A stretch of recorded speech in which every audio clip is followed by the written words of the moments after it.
அஸ்ஸலாமு அலைக்கும். Hi friends, எல்லாரும் எப்படி இருக்கீங்க? உங்கள் மெத்தில் சாம்பார் செஞ்சு காட்டுங்கன்னு கேட்டிருந்தீங்க. வாங்க எப்படி சொல்லலான்னு பார்க்கலாம். அதுக்கு சின்ன வெங்காயம், பூண்டு, பச்சை மிளகாய், தக்காளி எடுத்து வச்சுருக்கேன். இப்போ ஒரு குக்கர் எடுத்துக்கோங்க. அதில் 150 கிராம் அளவுக்கு நான் துவரம் பருப்பு ஆட் பண்ணிக்கிட்டேன். பருப்பு உங்கள் குவான்டிட்டியை பொறுத்து ஆட் பண்ணிக்கோங்க. பருப்பை நல்லா 2-3 தண்ணியில் வாஷ் பண்ணி எடுத்துக்கோங்க.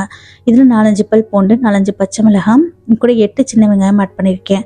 வெங்காயம் சாம்பாருக்கு எப்பயுமே அதிகமாக சேர்க்கக்கூடாது, டேஸ்ட் நல்லா இருக்காது. முடிஞ்ச அளவுக்கு கம்மியாக ஆட் பண்ணிக்கோங்க. கட் பண்ணி வச்சுருக்க 4 தக்காளி பழம், தக்காளி கொஞ்சம் அதிகமாக ஆட் பண்ணிக்கோங்க. சாம்பார் நல்ல டேஸ்டியாக இருக்கும். இப்போ இது கூட தேவையான அளவுக்கு தண்ணி சேர்த்துட்டு 1 டீஸ்பூன் அளவுக்கு மஞ்சள் தூள், 2 டீஸ்பூன் அளவுக்கு ஜீரகம், கொஞ்சமாக ஆயில் ஆட் பண்ணியிருக்கேன். சாம்பார் பருப்பு சீக்கிரமாக வேகும், அது மட்டும் இல்லாமல் பொங்கியும் வராது. கொஞ்சமாக கொத்தமல்லி ஃப்ரெஷ்ஷாக கட் பண்ணி ஆட் பண்ணிக்கோங்க. சாம்பார் நல்ல வாசனையாகவும் டேஸ்டியாகவும் இருக்கிறதுக்காக 2 கொத்தளவுக்கு கருவேப்பிலையை காம்போடு ஆட் பண்ணிக்கிட்டேன்.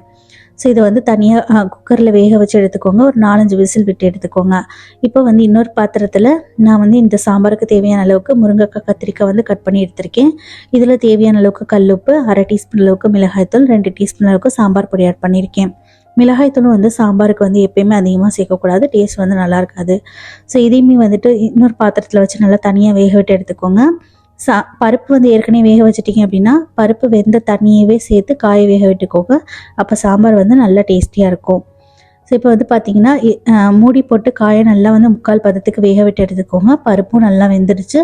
ஸோ வெந்த தண்ணி இது கூட நான் கொஞ்சமாக ஆட் பண்ணிக்கிட்டு காயை நல்லா 3/4 வாசி வேக விட்டு எடுத்துக்கிட்டேன். நான் 2 சின்ன நெல்லிக்காய் சைஸ் அளவுக்கு புளி ஊற வச்சுருந்தேன். அதையுமே கரைச்சி இது கூட ஆட் பண்ணிக்கிட்டேன். நல்லா காய் 3/4 வாசி வெந்ததுக்கப்புறமா கட் பண்ணி வச்சுருக்க மாங்காவையும் சேர்த்துட்டு அதையுமே ஒரு கொதி விட்டு எடுத்துக்கோங்க. மாங்காய் சாம்பாரோட சூட்லேயே நல்லா நமக்கு வெந்து வந்துடும். வெந்த மாங்காய் காயோட வேக வச்சுருக்க பருப்பு லைட்டாக கரண்டி வச்சு மசிச்சு விட்டீங்க அப்படின்னா நல்லா குலைவாக மசிஞ்சு வந்துடும். ஸோ அந்த பருப்பை வேக வச்ச காயோட ஆட் பண்ணிக்கிட்டு தேவையான அளவுக்கு தண்ணி ஆட் பண்ணி உங்கள் கன்சிஸ்டன்சி அட்ஜஸ்ட் பண்ணிக்கோங்க. சில பேருக்கு சாம்பார் தண்ணியாக பிடிக்கும், சில பேருக்கு திக்காக பிடிக்கும். ஸோ அதுக்கு தகுந்த மாதிரி தண்ணி ஆட் பண்ணிக்கோங்க. தண்ணி ஆட் பண்ணிவிட்டு சாம்பாரை ஜஸ்ட் ஒரே ஒரு கொதி விட்டுட்டு அடுப்பை ஆஃப் பண்ணிவிடுங்க. இப்போ இன்னொரு சாஸ் பேனில் 2 டீஸ்பூன் அளவுக்கு ஆயில் ஆட் பண்ணிவிட்டு ஆயில் நல்லா சூடானதுக்கப்புறமா 1/2 டீஸ்பூன் கடவுள் பருப்பு, 1/2 டீஸ்பூன் வெந்தயம், 1/2 டீஸ்பூன் அளவுக்கு ஜீரகம் சேர்த்து நல்லா பொரிய விட்டுருங்க. ஒரே ஒரு மீடியம் சைஸ் அளவுக்கு வெங்காயத்தை நல்லா தின்னாக ஸ்லைஸ் பண்ணி ஆட் பண்ணியிருக்கேன். இது கூட 2 கொத்தளவுக்கு கருவேப்பிலையும் சேர்த்துட்டு வெங்காயம் நல்லா கோல்டன் ப்ரௌன் ஆகிறத வரை ஃப்ரை பண்ணிக்கோங்க.